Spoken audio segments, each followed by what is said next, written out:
Good morning and welcome to Up with KREM. It's a little after 7 a.m. this morning on this Thanksgiving Eve. We appreciate you for joining us here. I'm Brandon T. Jones and lots of stories this morning. But before we get to that, let's go ahead and check in with our meteorologist, Thomas Patrick. Thomas, how's it looking out there this morning? Yeah, weather conditions have been wet to kick off the day, but it's already drying out for Spokane and Coeur d'Alene. And once the rain comes to an end, we are good to go for the rest of the day. This is a cold front that is passing the region right now, and that will clear out the rain before it gets too cold or try to switch that over to snowfall. So let's analyze where that cold front is. It is now cleared Spokane County and it is cleared Coeur d'Alene. So only areas to the south of that cold front would still see rainfall for today, including the Palouse and the Lewiston area. Otherwise, the rest of us will start to dry out from here. There's a more zoomed in look where things have cleared out in Spokane. Still raining over Steptoe and Colfax. Got another batch of rain on the way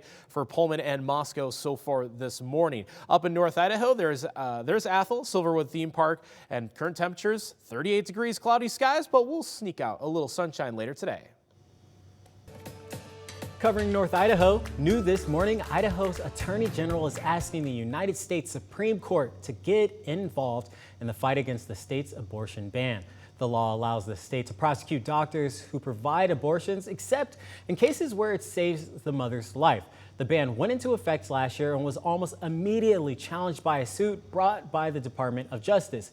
Since then, the ban was paused, put back into effect, and then paused again, which is where it currently stands right now. A hearing on this latest pause is set for January. The AG's office is now asking the Supreme Court to allow the law to take effect until a ruling is made. Elsewhere, the city of Seattle is leading the national charge to hold automakers accountable. Kia and Hyundai have both recently been targeted because of a social media trend. A TikTok craze called the Kia Boys Challenge is making it easy for thieves to pull off these crimes. The video features tutorials on exactly how to steal the Kias or Hyundais. Police say in some of the cases, people got hurt or killed after the theft. Similar crashes have been documented across the country, including right here in Spokane. In July, Spokane police reported 5 Kias were stolen in just one night. In August and September, Spokane police arrested a total of 5 teens for stealing Kias and Hyundai cars.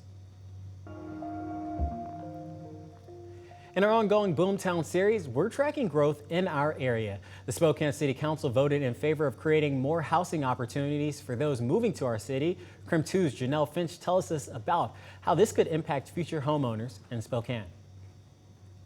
Spokane City Services planners say this housing initiative looks to move away from density and rather think more about form and scale. They say this could look like multiple families being able to affordably live on one lot. Housing could expand in Spokane, both in inventory and affordability. If you have an empty piece of land and build a fourplex, why can't that be condos that are less expensive because you're sharing the cost of the land and other things? The Building Opportunities for All ordinance passed during Monday's City Council meeting permanently creates more flexible housing types in Spokane. It's something the zone director, Jenna Ray, says will serve what she calls the hidden homeless. So when we think of homeless, we really think of that single adult on a street corner downtown.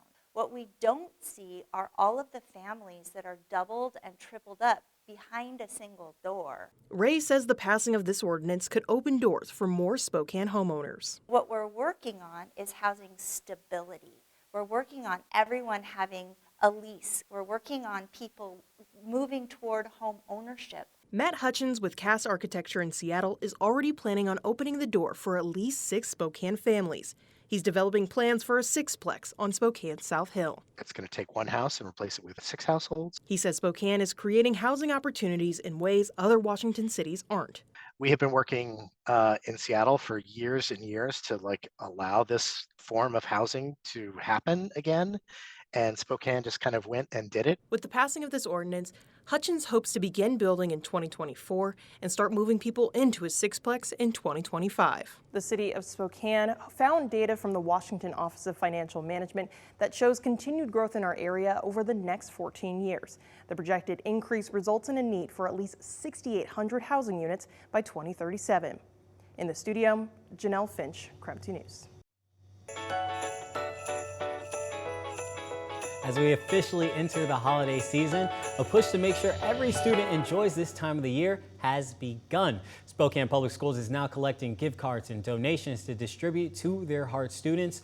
HEART represents students who are unaccompanied, potentially facing homelessness, and are not in the physical custody of a legal parent or guardian. Gift cards of all types will be accepted.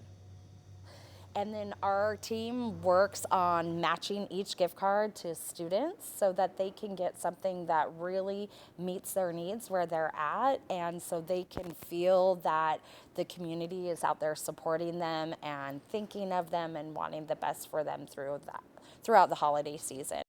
The gift card drive is open now and will run until December 11th. If you're interested in donating a gift card, you can drop them off at any of the 57 school buildings in the district. You can also mail them to the SBS office on North Bernard or make a donation online at spokaneschools.org/support HEART. This morning, while it has been rainy, has also been decently mild for November standards, of course. Our normal low temperatures should be in the 20s, but we've been upper 30s or even 40s for low temperatures this morning before a cold front has passed through. It's still 40 degrees in Pullman, still 38 in Spokane. That's been about our low temperature for the day. So any of that precipitation has just clearly been rainfall so far, and the rain comes to an end before the cold weather arrives. Our temperatures will stay in the low 40s for this afternoon as that cold front is just passing through Spokane, Coeur d'Alene, and now entering Whitman County. It's right where the edge and the end of that rainfall is where the cold front is pushing away the rain for the region. But if you're heading eastward into Montana and over Lookout Pass, you will run into some snowfall. There are winter weather advisories for Missoula, Butte, and almost all the way to Billings. So that's where the snow is going to be for Thanksgiving, but should be much drier for the Pacific Northwest.